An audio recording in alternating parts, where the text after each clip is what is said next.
Alright guys, sorry about this technicalities. We're going to answer some more questions before we head directly into talking about our special guest for the night. So Pano, can we get some new questions? No, we actually don't have any questions at this Well, time. we have one of them on the other chat. Okay, I'll just go off some that I remember. So I remember Raymond made quite a few comments about Travis Allen. So I guess I'll talk a little bit about Travis Allen. The fun guys from Huntington Beach, my city, best city. Just kidding. I think all cities are great, but Huntington Beach might be slightly better in every other way. I think Travis Allen is very charismatic. I think he's the guy who's going to bring energy to the state. Obviously, just to preface all this is not an endorsement of Travis Allen, but I like his energy. That's what I'll say about him. I like his policies, real conservative policies. I have fears echoed by a lot of high-level party members about fundraising, because we have to be honest with ourselves. One of the duties of chair of CRP are to fundraise. If we have no money, we cannot win elections. He's not running for governor anymore, he's running for party chair. So, I mean, if Travis comes at me with a very clear and cohesive policy about A, supporting the youth, and B, raising those funds, maybe I'll throw my weight behind him. I don't know. That's a hint for all of you, but we'll see. Hopefully Travis gets that hint if he watches this video. But I think he has a way. I think he has a route to victory, especially if he gets CCR's support. You have any opinions on Travis, Hannah? No, I thought he was really great in his running, and I think that he could potentially do a really great job. Same, yeah. All right, we got some more, Pano? Yeah, our next question is going to be, what policies do you guys have in regards to statewide social activism? So like social events and fun events like that. That's a very Hannah question. Uh-huh. Yeah. So I know at least on our San Luis Obispo chapter level, we have done things like range night, ladies night, where we've actually taught the ladies at SLO how to knit, and we talk about politics and other things like that. You know, you have fun events too, but a lot of good, wholesome shooting nights, camping, bonding, Christmas party, decorating cookies, really just anything to get Republicans together. So you can come up with ideas with that. Our RVC specifically, that would be more their job to specifically facilitate socials in their regions. So when we have RVCs on this chat, they'll kind of go into details about that more. Yeah. Okay. Did you answer that one? Yeah, well, I'll provide my little intake on that. Okay. So socials are seen from really three perspectives. You have the state level, you have the regional level, and then you have the chapter level. On the state level, it's really coming down to convention. BOD, as I've made my argument before, should really be about business. But convention, we do have to have our socials. And I do believe strongly, for instance, in making sure that we have both parties fairly represented and that we're able to incorporate not only a lively election and a debate, but also a manner to showcase those in a civil way that people can come and talk about them. sometimes socials can be politics oriented. We have like watch parties, for instance. But if we have like watch parties that are on elections, debates, stuff like that in a civil manner, then we're able to host, ways to boost CR turnout. Of course, I can't, go on camera about some of the other fun activities we have at convention. But I'm sure all of you know I always support having a good time in a responsible manner, of course. So it's important, of course, to uphold our traditional values, but it's also important, and even in the Bible, they had parties, right? What was Jesus' first miracle? He turned water into wine, right? The guy was the ultimate Chad. So, I think all of those things are important to consider. Life is not just about being a stick in the mud. Sometimes a lot of people are that way, but it shouldn't be. You should have fun in life in a responsible manner. All right. Alrighty, so... We'll take one last question before we cut so we can get Miss Caroline up here. Okay. So here's our final question. Why should a CR support Champion? What specifically is Champion going to give tangibly to a chapter? So like, let's say I'm UCI. What will Champion give to our chapter, and is it going to be chapter boxes, something tangible? What tangibly will we receive by voting for Champion CCR? Perfect. So, honestly, a lot of things. So, one of them that I outlined in my policy, regions are going to have their budget doubled. That means your socials, you will every year have a large amount of state money going towards those social events that you are able to host twice as large. So that's just tangible money. I plan to increase the amount of chapter box resources that are distributed. That comes from, once again, more money. So a lot of this has to do with practically at your wallet going out to more stuff. So you're going to be able to do more as a chapter. You're going to have more resources. I plan, in fact, this is in the works still, of trying to organize tours like YAF does of major speakers. A lot of you know I'm bringing Dennis Prager in the winter to UCI, and he's an absolutely spectacular speaker. What we're doing with him is just frankly amazing. So we're going to be bringing lots of people like him, getting the youth movement involved, getting it online too, that's important, like we're doing with these fireside chats, right? So that's another thing. We're going to be hosting fireside chats all the time, and I intend to bring on new youth activists so you guys can get something on air. It's not just about supporting me. It's not just about, the state organization. It's about supporting you as upcoming leaders. So, not only is it going to be beneficial to your chapter, it's going to be beneficial to you personally as well. Yeah, I was going to reiterate that same point. We really want to make it for you guys and really help you be the best chapters that you can be to help make California better. So like Kimo said, that means chapter boxes, speaker events. I know, like you were saying, YAF does that a lot, bringing speakers, helping chapters bring speakers, because honestly it's really hard to fundraise as a chapter. We know the struggles at SLO. We've done a really great job at fundraising in SLO. We've raised $2,000 in one weekend once, but still that seems to not be enough for speakers. So I think it's really important to help chapters out in that manner. Yeah, and a final note on that, speaker costs are inflating rapidly. It's time not only to help people bring speakers, but to bring new speakers. Bring more people into the marketplace of speaking. Because Ben Shapiro, even on YAF, $30,000. You have these enormous fees going out to bring people. Even, Robert Spencer, I believe, is, $15,000. These very large amounts of money which have to be brought out for these speakers. So the best way to tackle that at the end of the day is finding new people to bring into the marketplace, something I intend for the state organization to work on. All right, at this time, we're going to be cutting to our 10-minute recess. We're going to be inviting on a very important special guest, Caroline Martin, and we're going to be discussing more specifically the upcoming issue of abortion on campuses.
Hey everybody, so we're back. We're here with Caroline Martin, so she's going to be our candidate for RVC for Central Coast. But more importantly, we're here talking about, a big hot button topic. So for every one of my fireside chats, I intend to be doing a hot button topic session with one of the people on my slate. Today, we're talking about one of the most important issues, abortion.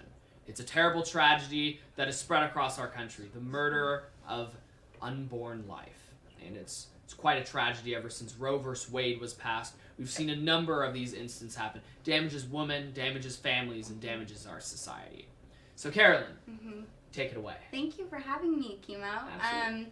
I'd like to talk to you guys about abortion, mainly because as Republicans, it's one of the most fundamental things that our small government should protect, right? We believe in small government, and they're supposed to protect those unalienable rights that we're all assigned. And the main one of those is the right to life. And so when we're talking about life, people start saying, well, it's not really a life yet, it's still inside the mother. Well, I like to then ask people, how do we determine when somebody's dead? Is it when we determine their quality of life is not sufficient? Is it when their brain function stops? No, it's when their heart stops. A baby's heart starts at 3 weeks in its mother's womb. Most women don't find out they're pregnant until 5 weeks. I think that's enough to be said that we as Republicans really need to tackle this issue. It's spreading across California like a plague. We have SB 320 it already has been shot down by our old governor who, if he shoots something down, it's really bad. It was promoting, it actually required all UC and Cal State campuses to start abortion clinics on campus. It's the normalization of abortion, which is a tragedy, and nobody likes to talk about the effect that it has on women because the left likes to say that this is a women's right issue, right? It's reproductive rights. Well, if we're really talking about women's rights, why don't we talk about the fact that after a woman has an abortion, she's been found to be 150% more likely to commit suicide. She's been found to have a 37% higher chance of having anxiety. There are so many things attached to abortion that nobody wants to talk about because it doesn't fit into the leftist narrative, but that we as Republicans need to be educated on and that we need to be able to discuss. Excellent. So, as we already talked about, there's specific issues coming onto campus. You talked about the Senate bill that's coming through. Do you think it's going to be probable that we're actually going to pass that one? Well, so it actually was passed by our Senate, but Jerry Brown shot it down. Now that Newsom is going to be acting governor soon, I definitely think it's going to pass, which is going to be absolutely tragic. There is no education behind what this is. It is a form of oral medication to have an abortion. And you're talking about targeting students who live on campus. You are talking about girls having abortions in communal bathrooms, which is more than a safety hazard. To claim that this is a women's right issue is terrifying, and it's completely misleading. You're hurting women by doing this. You really are. I actually have a question for Caroline. Yeah. Do you know kind of what it would cost the taxpayer? Yeah. Okay. So it's estimated, SB 320 is estimated to be around $101 million for the state of California. Now, do they know how they're going to raise this? No, of course they don't. How would they, right? Let's see. Taxes or tuition for college students. You've got two options here.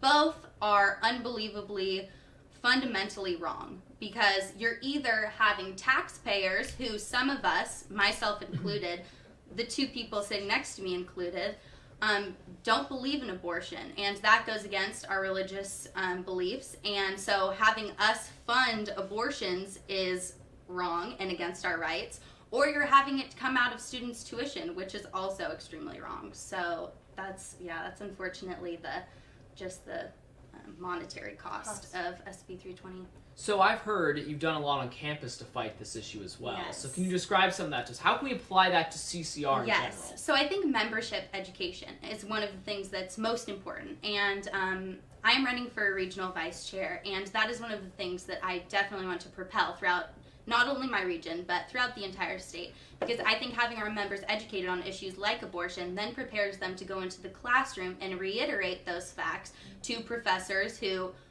I mean, let's be honest, in California are indoctrinating every student that's there.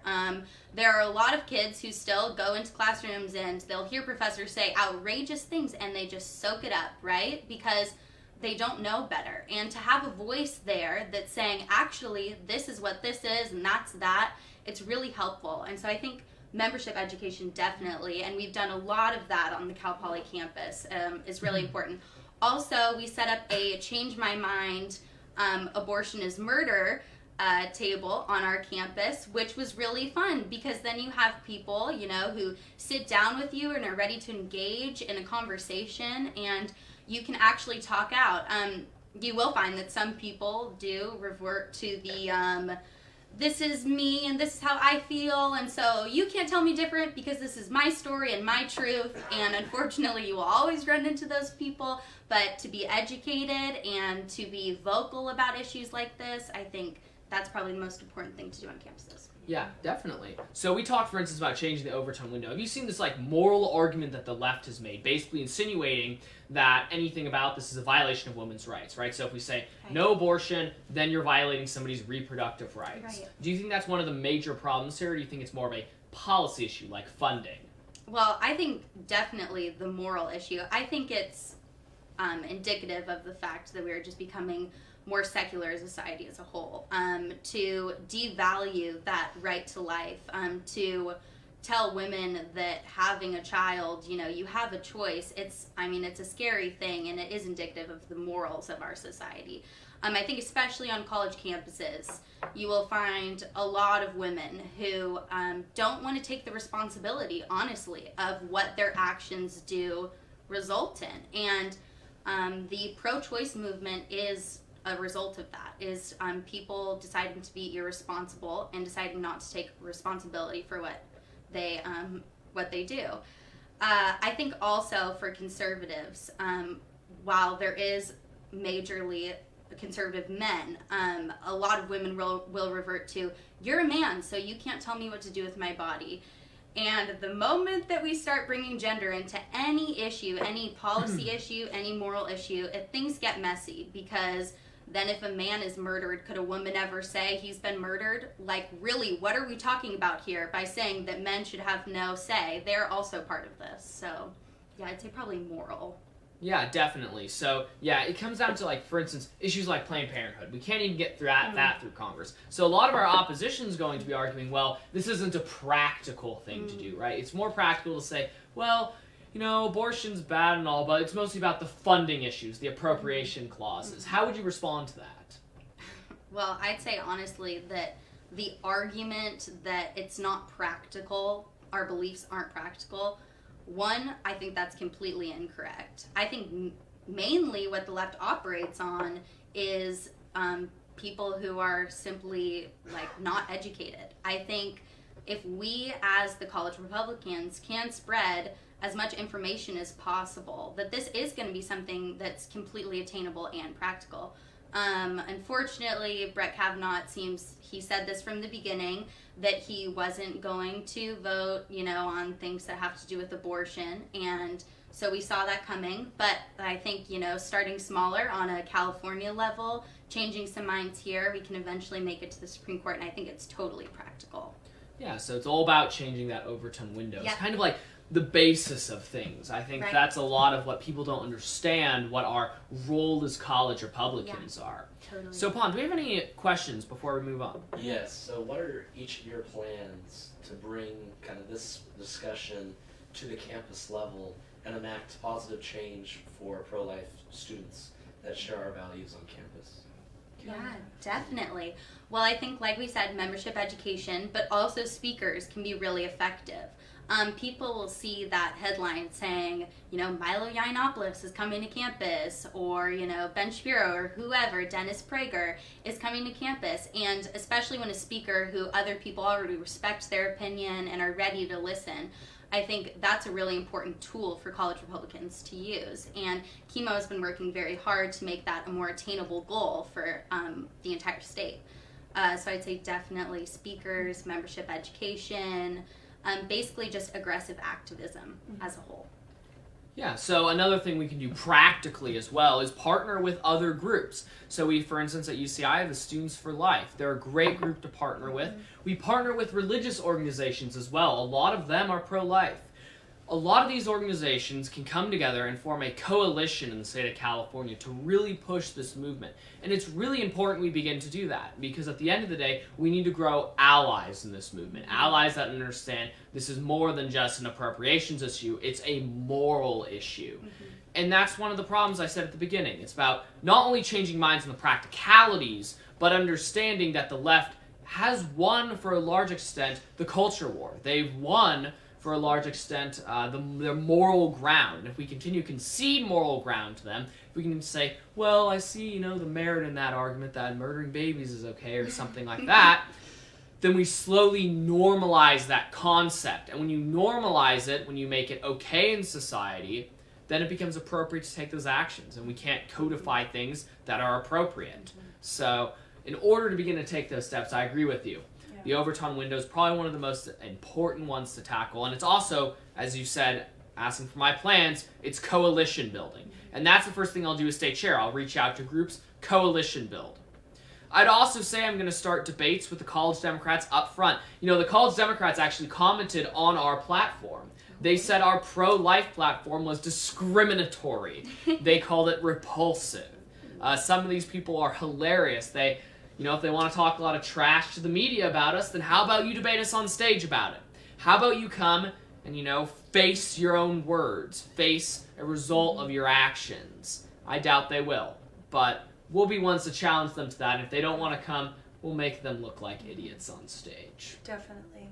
I go to the same school as Caroline. We both are involved in college Republicans there, so a lot of my views are kind of similar to hers on this. We've partnered with pro-life in the past, or Students for Life in the past. We've had them speak at our club. That's what the Change My Mind thing was with Students for Life.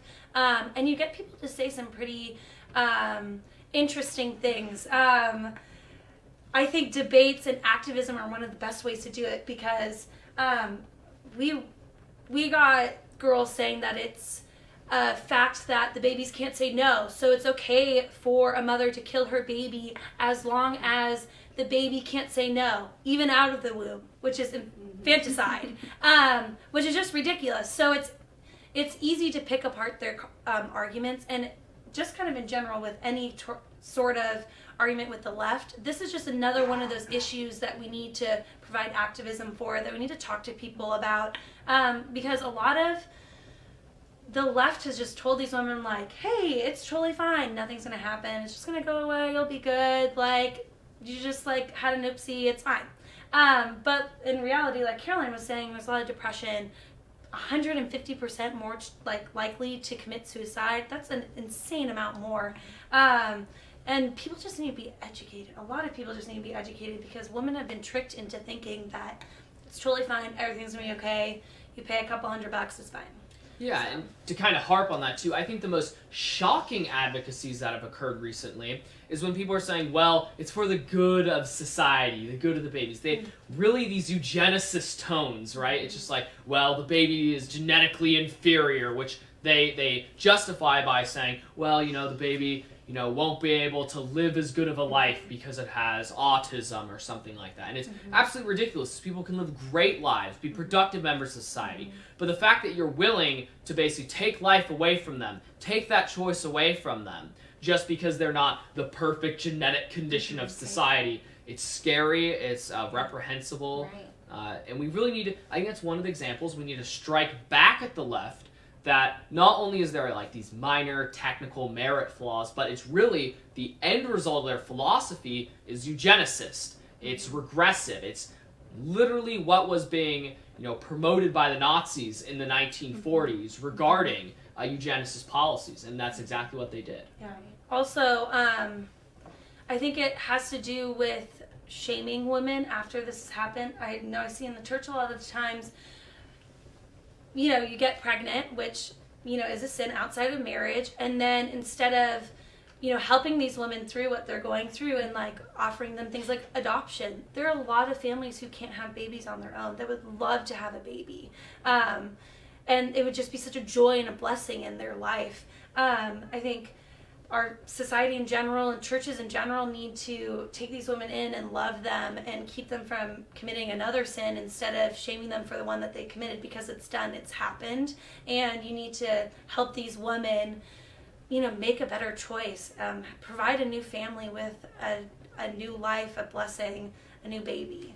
So things like that. Absolutely. And the college Republicans start taking that step by attacking the foundation of how the left creates these cycles of abortion, cycles of poverty that come out of abortions because of the mental health issues. It takes you out of the workforce.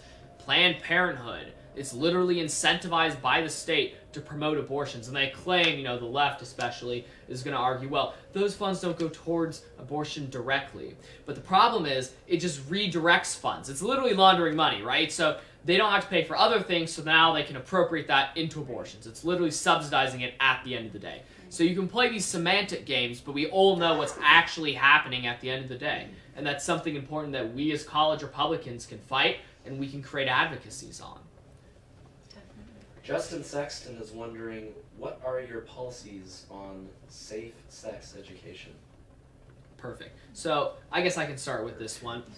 Yeah, so for instance, there's nothing wrong saying within a responsible relationship, specifically as I would take it as a Christian, within marriage, engaging in these behaviors.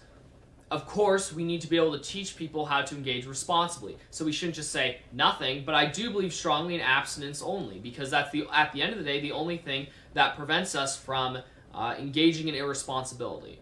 Now, of course, I'm not going to codify anti-fornication laws or ever promote something. A coercive society like that is not one you want to live in. I would never advocate having the morality police break down your door at 3 a.m. in the morning to check your virginity, right? That's ridiculous. This isn't Saudi Arabia. And the basis of conservatism is not about government coercion. That's where people take it wrong. It's about personal responsibility. You can act irresponsibly. I believe you should be able to act irresponsibly. That's why I was like, okay, fine, you can smoke pot. You can do whatever you want. But it's not supposed to then reflect back onto society. So yes, I do believe in those policies. And, there's a lot of tangible effects that come out of that. We see, for instance, UCI, the spread of STDs is rampant. And they tell us, well, you can give them condoms, you can teach it nice. Well, the CDC's found that only works in about 80% of cases, and depending on the type of device you use, it could even be lower depending on the diseases being spread. And even if you're like, okay, I'll use condoms, let's say you have this hookup culture, which is so prevalent in college, and you just sleep with like 30 different people. Guess what? It only takes one instance for you to catch that disease, and there's no cure. A lot of diseases are not curable. For instance, one of the largest ones on college campuses it's not herpes or these ones that are annoying but prevalent. It's things that are dangerous, like HPV, that are very tangible, prevalent. So I believe strongly that the best way to advocate for these is not so much having classes teaching you about sex, it's teaching you about responsible, monogamous relationships. Because at the end of the day, the goal of the left is to tear down monogamy. It's to say dating is mostly about how I can get sex at the end of the day. Not, fulfilling some sort of biological prerogative. Males want to breed. That is a biological function. But if we teach people that, okay, you can do this in a responsible way, right? We do that with all urges, right? So, for instance, you don't want to work. You want to fool around. Well, guess what? You sometimes have to work. You have to be responsible. You have to save. That's the same way you should be teaching sex. You can have sex, and it's fine, but you should be having it in a responsible, monogamous way. And it should be with one person, not with multiple people. The ultimate safe sex device is only having one partner. And if that's the case, we would see the prevalence of STDs, which, by the way, you think they're not tangible? They're one of the reasons insurance prices are hiking, especially amongst the youth. Maybe right now, your insurance rates are low because most STDs won't emerge till later in your life. But later on, like HPV, when they do things like give you some very explicit things like anal cancer, that's actually a symptom that emerges out of that specific disease, you're going to be regretting it. And mostly, all of us will be, because insurance accumulates over the collective. So we all begin to pay for it. So to answer that question, TLDR, first we need to teach people to be monogamous. Second, we need to teach them that you should refrain from sex until you have your monogamous single partner, regardless of your religious beliefs about marriage. It has secular reasons behind it. And third off, we need to discourage people from engaging in Tinder hookup culture. That is not only degenerate, but devalues the monogamous relationship. Any Are we we also adding to that? Enough said. Yeah, that's my hot take on that. It's Okay. traditional family values. This next question from Oscar Velasquez Yes. is, what is your stance on the Log Cabin Republicans? So mine personally, they're a good organization that help out the California College Republicans. We have disagreements with them. Some of them, for instance, do believe we should fund LGBTQ centers. I disagree with that. I disagree that we should fund straight centers either. None of them should be funded. That's always been the premise of the College Republicans, that we shouldn't be funding these sex-oriented centers. And that's what I've stated before, is strongly posed in the platform. I don't want to fund people's activities. You don't have to fund mine either. I'm not asking that you fund, for instance, my church, but I am asking that you respect my habits. And similarly, they can do what they wish. I'm saying this out of a responsibility type thing, right? Education's something we pay for. So be similar to the last question, because education is something we pay for, we should be able to direct its advocacy. The Log Cabin Republicans are a private organization that are absolutely able to engage in however they want. And I think they're great, and I think they support the conservative cause. I'd agree also. Okay. This one's directed at chemo specifically. Oh, fun. It's from Capcan Sneaky. I'm gonna need a... Okay, sure. It's not too bad. It's just like, can you say one negative thing that has been done by the current CCR administration? And I'm going to add to this. What's one positive thing that you can do to fix that perceived negative thing? Oh yeah, well, I'll always solve something if it's negative. There's no point in pointing out a negative thing if it's not solvable.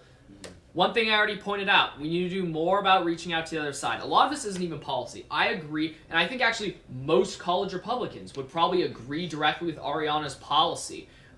Deployments, appropriations. I've never heard somebody complain in the last election cycle that we didn't appropriate resources to the right candidates correctly. We helped as many candidates as we could.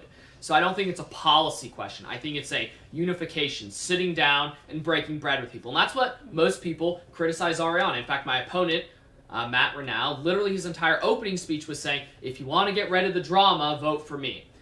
Getting rid of the drama doesn't mean you just get elected to office. What it means at the end of the day is not only creating good policy, but willing to then sit down with your opposition and discuss that policy. That's what it means. It means stopping mudslinging. And mudslinging is different from, oh, I disagree with you on policy, I believe what you're stipulating is wrong in aggregate. If I'm saying, oh, you're ugly, or, oh, I think you're a degenerate, don't vote for them, then that is, mudslinging. That's problematic. And I would not want to engage in that sort of discourse, and I would discourage other people from doing so.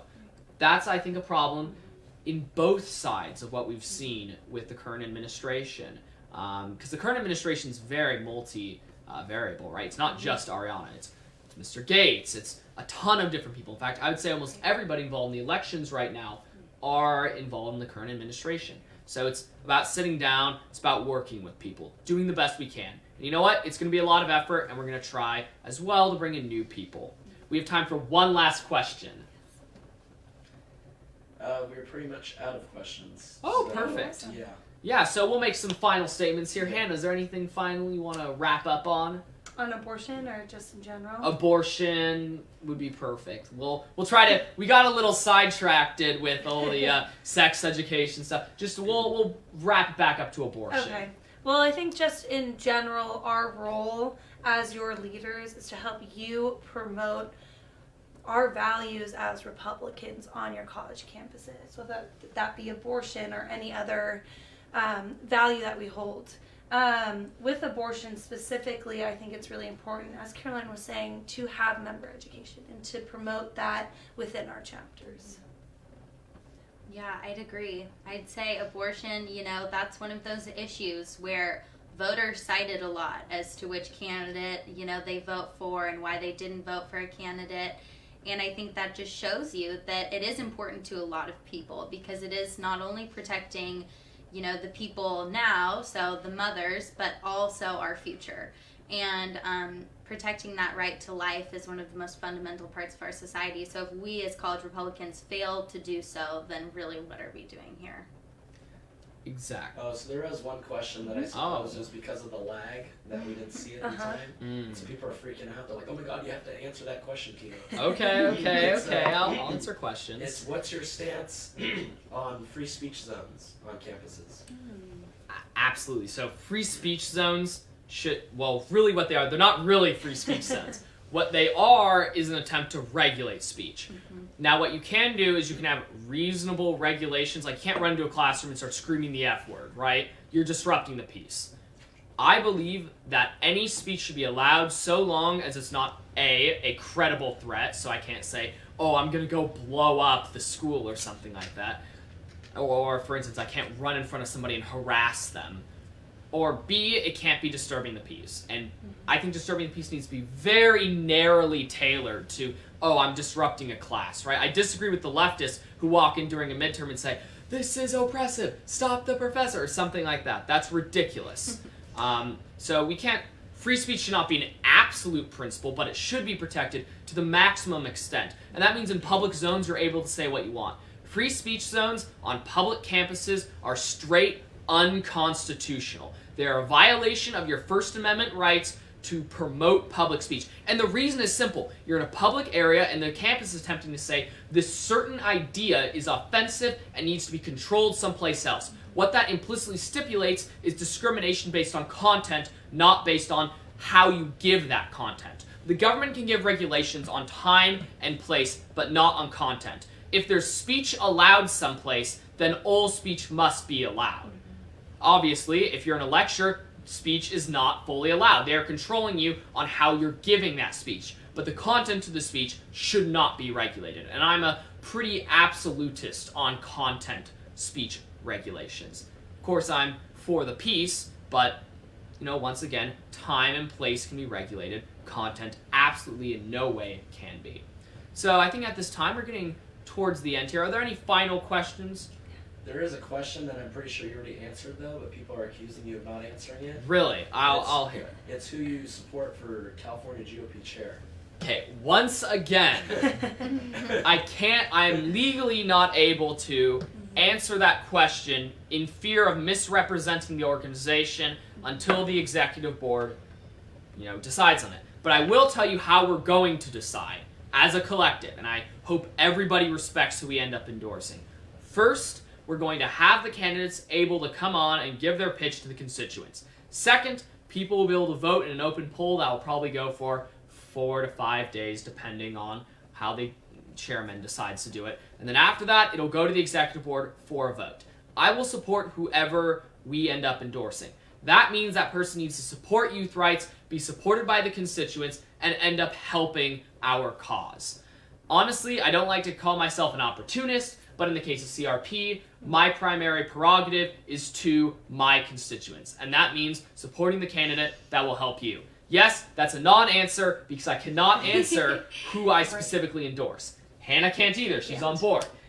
Caroline right now isn't on board directly, so she can, throw out advocacy if she wants. But at the end of the day, I believe college Republicans need to rally around who our entity supports so that we can garner the best and most consistent foreign policy with the CRP. Does that answer? Are people commenting who do you actually support? The answer is... Some people are like, but who do you prefer? Who do I prefer? Yeah, do you prefer somebody? Once again... You cannot answer Okay. that. Okay, yeah, so no. The bylaws prevent me from answering that as a member on the executive board. I can't endorse. Executive policy is the only one in this entire organization, legally speaking, that is on executive board who could directly answer that question is Ariana. So regardless of what you think of her, she is the only one with the legal capability to endorse without an executive board vote. That's just how the law is written. If you're angry about how the law is written, that's your fault. But I'm not going to come out and endorse somebody when that's a violation of the bylaws. All right. So that pretty much covers all our questions. No last edging questions on that? No, I'll ask you guys a final question. This will be a grand conclusion. It's going to be, what do you want the CRs who've watched you tonight and audience members to take away from this Fireside Chat tonight? And this is for each of you to conclude. I think in general, we really want to be a board for you, for the people. We want to be accessible to you. We want to be useful to you because that's what we're here for. We're here to help you be the best chapters, to help us change California. We're not here to just sit around and chit-chat and have fun. Fun is always encouraged, but we are also here to get something done. We want you to be strong and capable. We want you to be the best chapters that you can be, and that's just what we're really here to promote as a slate. And I'd hope that like every board is here to promote you guys getting exactly what you need out of us, out of CCR. Yeah, I'd agree with Hannah. Mainly just we want to be available to everyone, especially as running for regional vice chair. I think being available to people and being ready to answer your questions, anything that you guys need, we're here for you because we are serving for you. This is not for us. This is not, I don't plan on having really a crazy political career after this, but this is because we believe in this and we want to do this for you guys.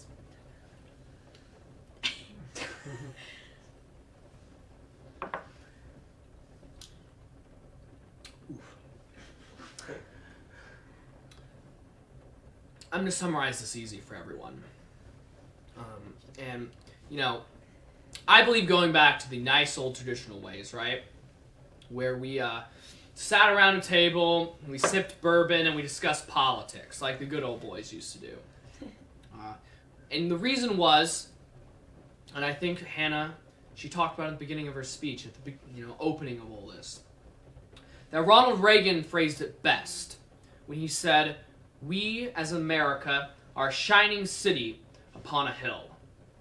We are a beacon of hope." And that beacon of hope right now, it might be in a winter storm, deserted, cold. I'd even say many of our candidates right now are desperate. I'd say the party right now is desperate. We have a hard reality to face. It's not easy. It's not going to be easy. We can make jokes here tonight. We can act merry for the holidays, which I hope we do. The holidays are about being family, coming together, enjoying each other's presence. CRs are more than just a political entity, this impartial bureaucracy. We are friends. A lot of us, I would like to call family. But we have to understand that we have a hard future ahead. We need responsible leaders. We need people to push us forward. But we need something more than that. We need what the Bible told us was faith. And in Matthew 5:14, I think it phrased it best when Jesus told us that we need to act as a torch, as a lamp, to bring people forward, to act as inspiration. Because at the end of the day, what we are as CRs is not just political activists on campus raising a ruckus, which is really what we seem to be some of the time. We're children of God. We're people who are advocating for things we believe in. I've never met a more devoted, moral group of individuals than CRs. We have our inner bickerings, but they're because we believe in something. We're not opportunists like the left, who vote based on who can bribe us more. We're people who believe what we're doing is morally good as a construct. We need to come together. We need to champion values. We need to change the Overton window. We need to champion our state. Champion each other. And most of all, we need to champion CCR. I'd like to thank everybody for coming out tonight. Wish you a Merry Christmas and a Happy New Year. Thank you everybody so much. Thank you. Yeah, thank you. Merry